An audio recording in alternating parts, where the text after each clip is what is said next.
आहे। मी सर्वप्रथम तर सगळ्या देशवासियांना ईदच्या हार्दिक शुभेच्छा देतो।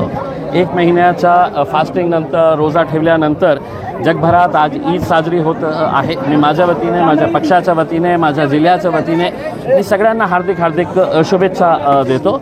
आणि आपली देशाची एक परंपरा आहे, हे संस्कृती आहे आपली, की आपण एकमेकांचा सण सोबत येऊन आपण साजरा करतात। आज वेगवेगळ्या पक्षाचे लोक इथे आलेले आहे, ते आपल्याला शुभेच्छा दिलेल्या आहे।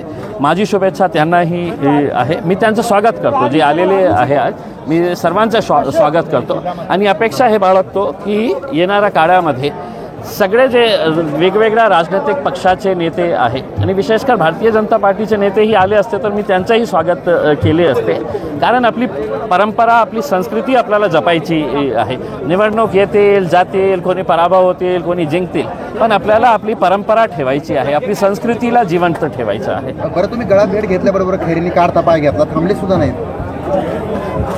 काय आहे की ते आले, मी त्यांचं स्वागत करतो। कधी त्यांना जायचं होतं आणि कधी पळायचं होतं हे त्यांच्यावर निर्भर आहे। पण एक आनंदाची गोष्ट मला हे वाटली की अनेक वर्षानंतर का होईना, पण कमीत कमी त्यांनी एक संदेश तर दिलेला आहे की हे निवडणूक जे आहे ते हिंदू मुस्लिम या मुद्द्यावर होणार नाही। त्यांचंच नाही, पण मी ते सगळे जे वेगवेगळ्या पार्टीचे नेते आहे ते मी त्यांचा आदरच केलेला आहे। ही माझी संस्कृती आहे। देशवासियांना काय शुभेच्छा द्याल?